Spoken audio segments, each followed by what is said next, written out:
Assalamualaikum warahmatullahi wabarakatuh. Perkenalkan nama saya Muhammad Jender Van Helen dari kelas A Indralaya dengan ujung NIM 003. Di sini saya akan menjelaskan materi Pempel tentang petunjuk teknis keselamatan bahan peledak dan peledakan.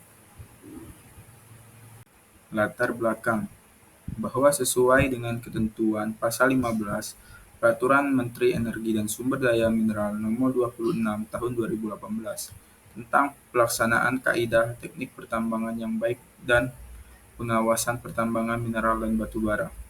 Menteri menetapkan pendomanan pelaksanaan keselamatan pertambangan bahwa sesuai dengan lampiran 3 huruf B butir 6 huruf A butir 4 Keputusan Menteri Energi dan Sumber Daya Mineral Nomor 1827 K30 Mem 2008 tentang pendoman pelaksanaan kaidah teknik pertambangan yang baik, persyaratan teknis pembangunan gudang bahan peledak diatur lebih lanjut dalam petunjuk teknis yang ditetapkan oleh Direktur Jenderal Mineral dan Batubara.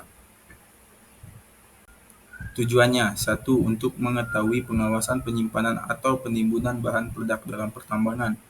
2. Untuk mengetahui tata cara penyimpanan dan pencatatan bahan peledak dalam pertambangan. Pokok pembahasannya.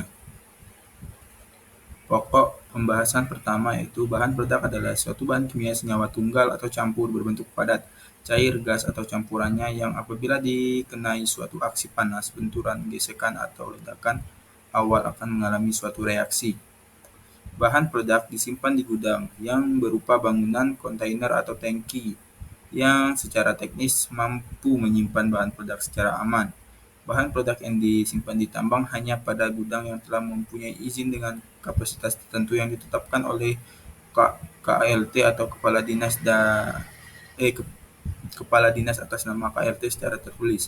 Apabila gudang bahan peledak terletak di luar WIUP dan atau wilayah proyek dan akan digunakan untuk kegiatan pembangunan.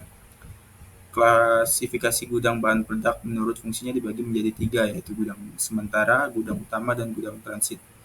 Pokok pembahasan yang selanjutnya itu bahan peledak berdasarkan sifatnya hanya dapat disimpan dengan ketentuan sebagai berikut.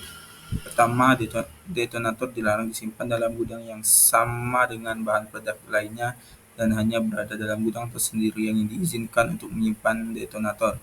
Kedua, bahan peledak detonator dilarang disimpan di gudang bahan peledak primer atau di gudang bahan ramuan.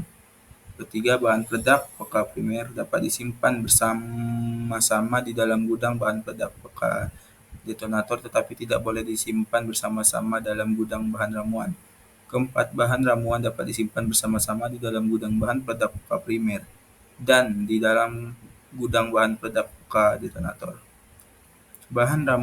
Kelima, bahan ramuan peledak yang terbentuk cair atau agar-agar golf hanya boleh disimpan dalam gudang berbentuk tangki.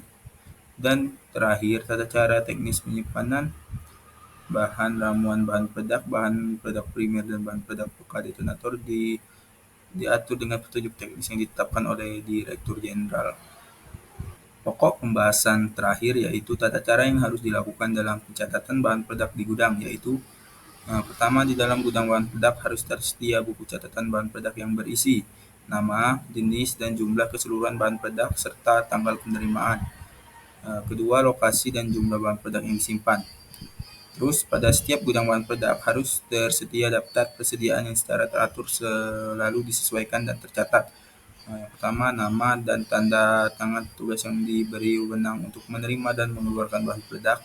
Kedua, jumlah setiap jenis bahan peledak dan atau detonator yang masuk dan keluar dari gudang bahan peledak, tanggal dan waktu pengeluaran serta pengembalian bahan peledak, nama dan tanda tangan petugas yang menerima bahan peledak, lokasi peledakan atau tujuan permintaan atau pengeluaran bahan peledak. Kesimpulan, penyimpanan harus dilakukan dengan ketat sesuai dengan standar keselamatan yang berlaku. Tata cara penanganan, termasuk pengangkutan dan penggunaan, harus diikuti dengan ketat untuk mencegah kecelakaan atau ledakan yang tidak terduga. Peran pelatihan, pemahaman, dan kepatuhan terhadap prosedur adalah kunci yang mengurangi risiko dan menjaga lingkungan serta individu tetap aman. Sekian presentasi saya. Mohon maaf apabila ada salah kata. Pada Allah saya mohon ampun. Saya akhiri. Wassalamualaikum warahmatullahi wabarakatuh.